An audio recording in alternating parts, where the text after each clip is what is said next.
안녕하세요. 청담동에서 개업하고 있는 박현 성형외과 의원입니다. 오늘은 관상성형하면 운명이 바뀌나요?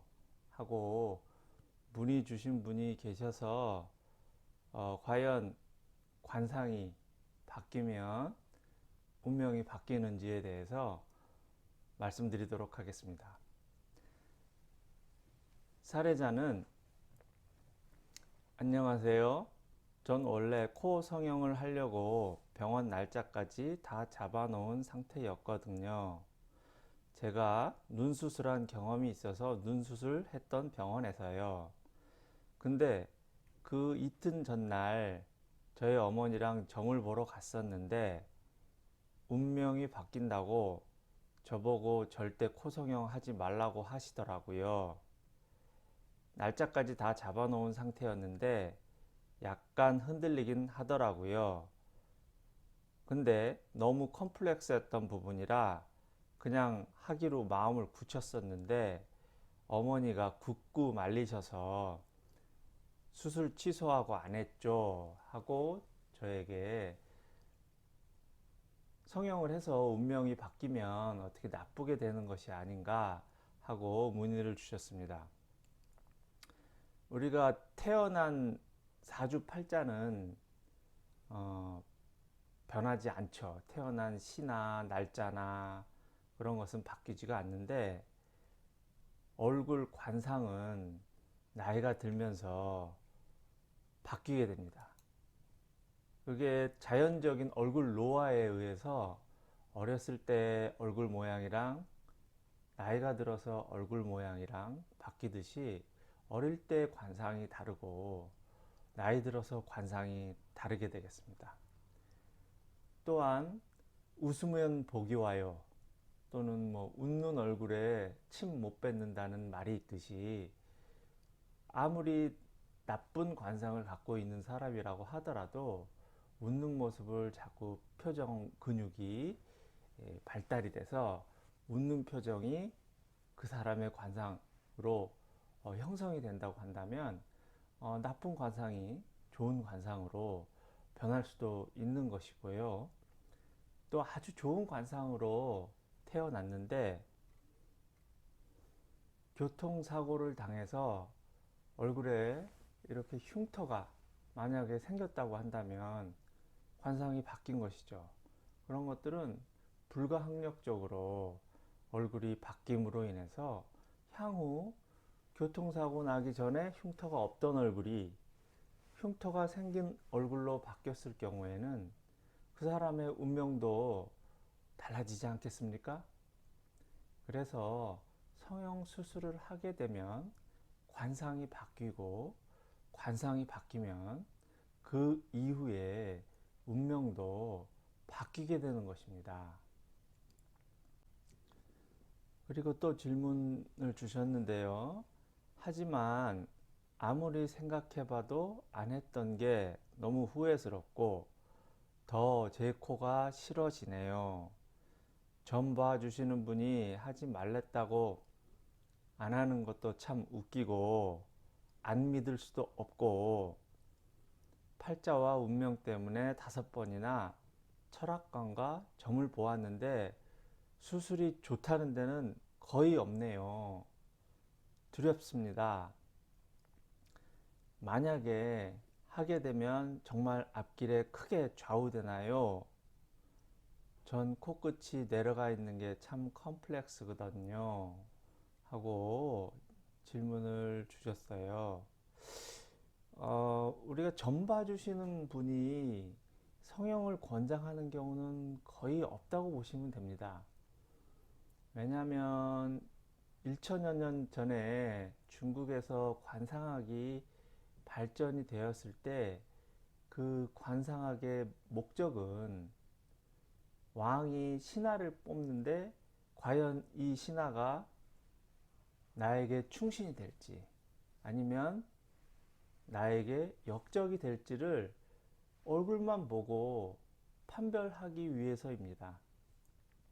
뭐 과거 시험도 받겠고 무예 시험도 받겠고 다 받겠지만 그 사람의 마음을 알아낼 수 있는데 좀 부족하지 않겠습니까?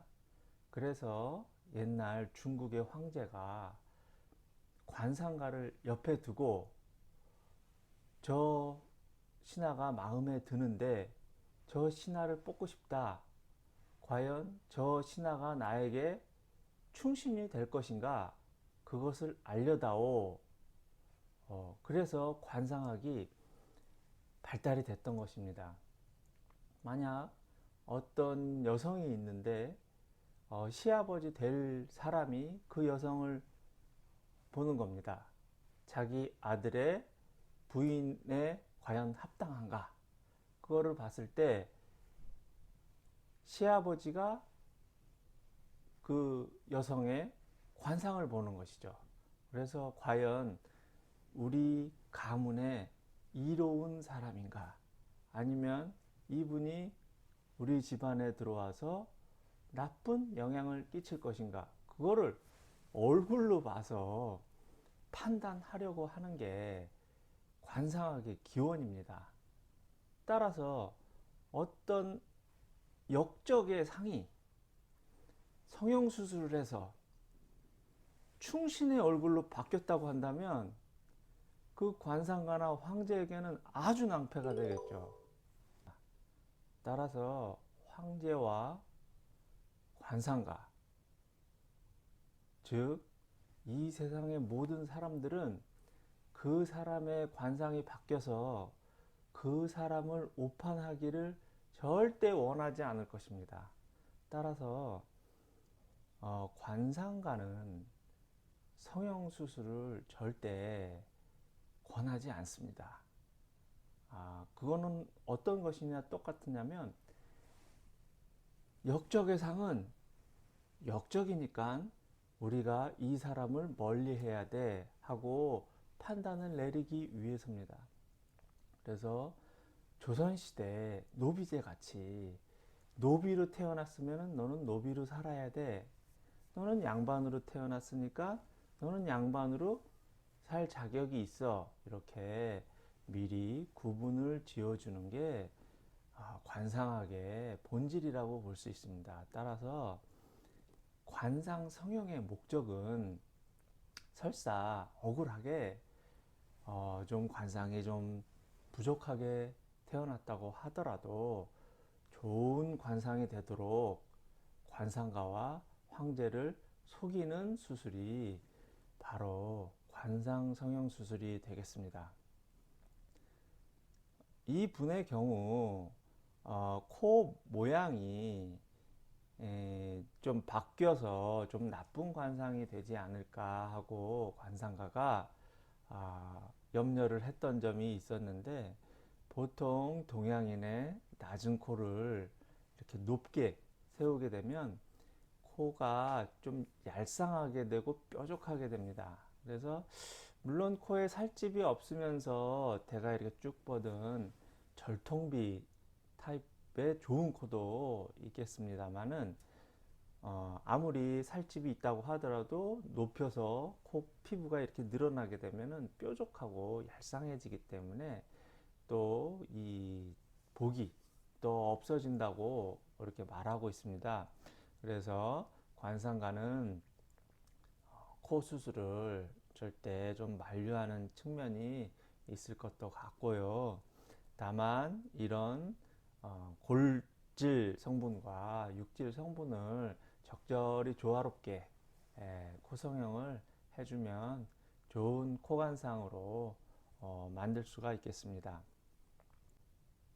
저희 병원의 관상 성형은 좀 부족한 관상으로 태어났다고 하더라도 그 부족한 부분을 보완하고 또 좋은 부분이 있다면 그 부분을 잘 살려서 더욱더 복되고 좋은 관상으로 만드는 성형수술이 저희 박현성형외과의 관상성형이 되겠습니다.